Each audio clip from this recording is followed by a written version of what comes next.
Hello, dear folks. Welcome to the show. Jack Chow is my name. East-West Show is the show that is liked by more and more people. My judgment depends on my feedback that I see almost each morning. Tons of emails. They say they like it. For the fact that we try so much to bring information to our life, to our audiences about their lives. And with the G&E TV, we decide to do so, keep on doing so, well, until we make a difference. And we'll still be going on, right? So if you were paying attention to the programs, a few weeks ago, we had a program, we had one show on this program talking about one gentleman, Mr. Yongping Cho, whose human right has been abused in my eye, and of course from professional eyes too.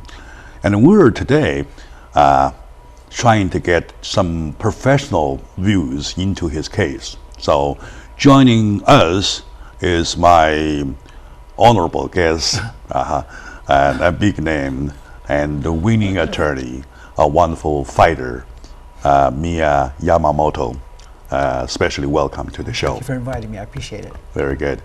When I told Mr. Yongping Zhou that you are interested in talking about his case at the show, though, he started almost crying that very moment. So we know this is a gentleman for the past 10 years been suffering a lot. Well, you know, to some extent, I felt that if I were in his shoes, I would commit suicide several times already. Yeah, exactly the same thing. I'm just telling you the truth, right? So let's start by a little briefing. And I believe that you sent briefing to her already and to our audiences in case they just turn on the program and see it for the first time. Why don't you do as little, as concise as possible about your briefing of the case, please? Okay, thank you. And this is my human rights abuse case lasted for 3 years. From the beginning, the first day is the police brutality. I was for no reason, actually later they falsified their claim to make a false reason. They beat me up, and the bailiff Ballinger beat me in the hallway. He threw me on the floor after I already cut. Then he grabbed my hair, repeatedly smashed my head on the floor. So my head have 2 injuries. That's the beginning. But later, to cover up this, this horrible police brutality event, the city government, the mayor, and the sheriff, even under the subpoenas, received the subpoena, they lied to refuse to release the crime scene, the surveillance footage. I see. Then they bring the 6th officer and make the false claim, try to free me up. This is last for 3 years. I see. And 2 IU law school professor, Indiana University law school professor, Henry Carlson and Zhou Shun, they are very nice.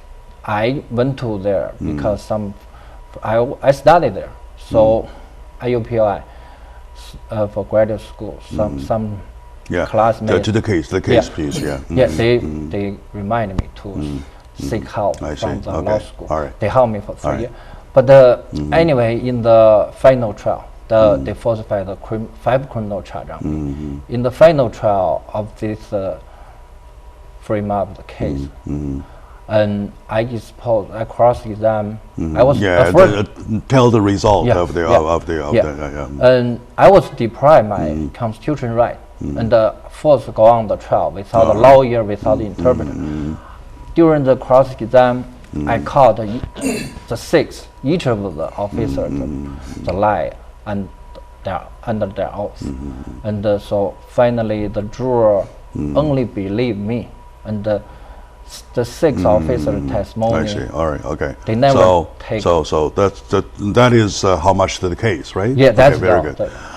To Mia, first I should say thank you very so much for finding time out of your busy schedule to come to the show about the case.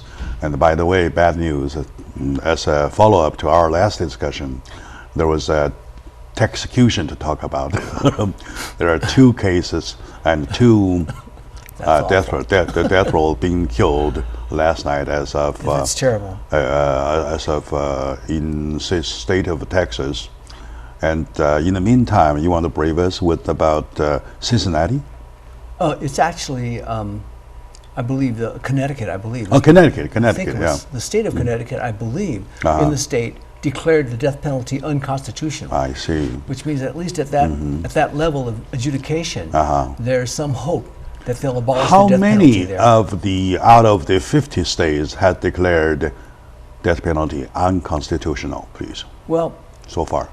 the problem with it is there's numbers.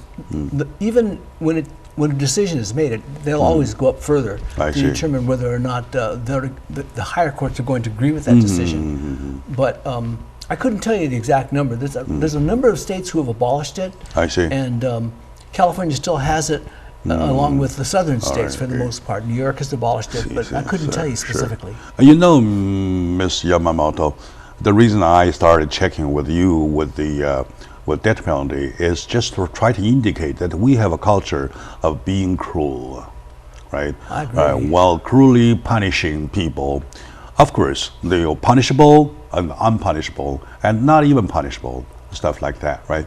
So, applying his case as one of the cases where people's rights are being abused, so I would say you might have your own take about the case since you read about his briefing already.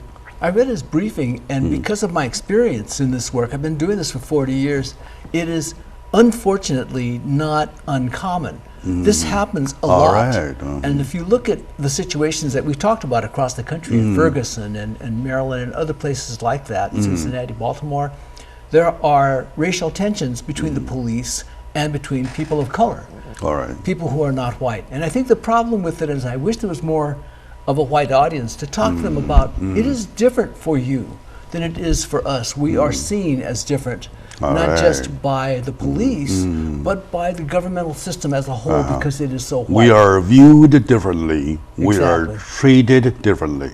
And especially someone like this gentleman whose English, his proficiency is probably not his first language. You go into a courtroom where everyone else in there has more language proficiency. Yeah, they right. see you as weaker and they feel like they could take advantage of you. I see. And it's also the case with African American people and other people of color, Latin American people.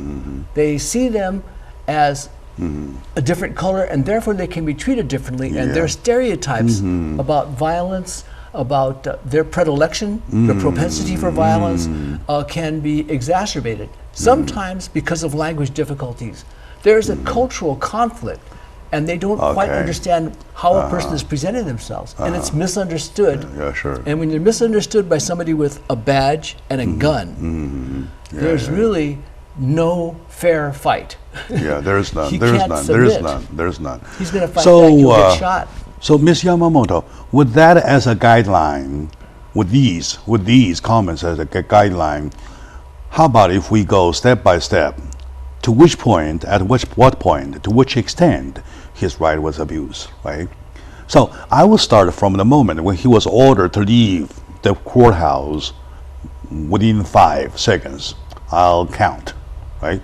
So did that violate his constitutional right? I couldn't. There's probably both sides to argue to that one. I would argue on his behalf that it was, but a court, an objective and neutral court, might say no, that was a reasonable request by the court to remove somebody, and not to comply with that could be construed as a violation of law. Now, Does the removal have to have a reason? well, let's put it this way: the removal has to be reasonable. Yeah, reasonable. So the yeah. reason itself has to make sense to a detached and impartial judge, somebody who has to look at it later on. I could see, representing him, that you would argue to the court that was unreasonable for him to be treated that way, and especially because there are other people who are treated differently. I see. Okay. Who are allowed. They're in the courtroom also, right? Exactly. So Yeah, the judge. to my basic understanding, though, under this constitution, is a courtroom supposed to be a public area Absolutely. that public.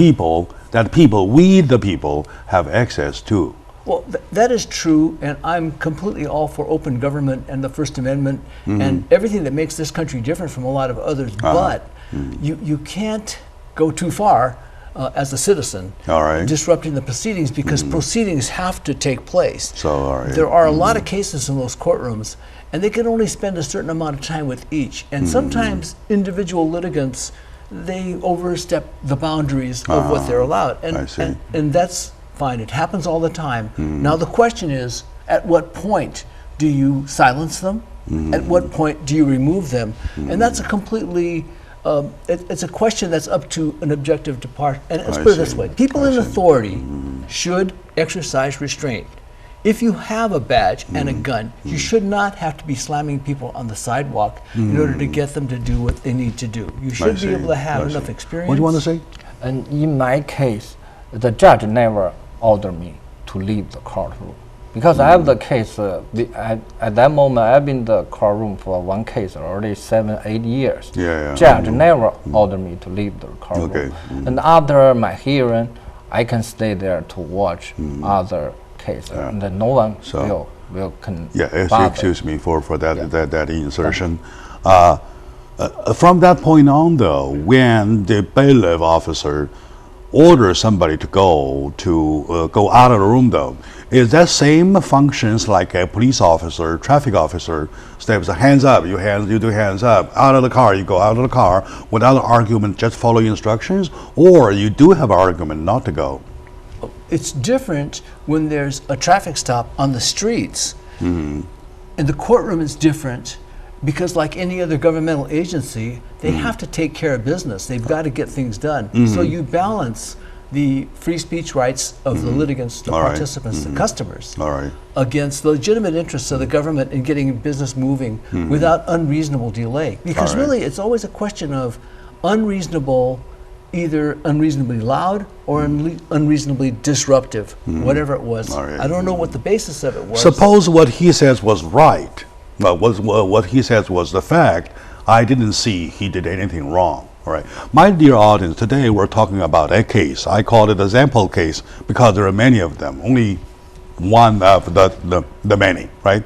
Mr. Yongping Zhou joining us, a victim of human rights abuse, and joining us in giving the professional analysis of the case is my good friend, a wonderful attorney, big name, Mia Yamamoto.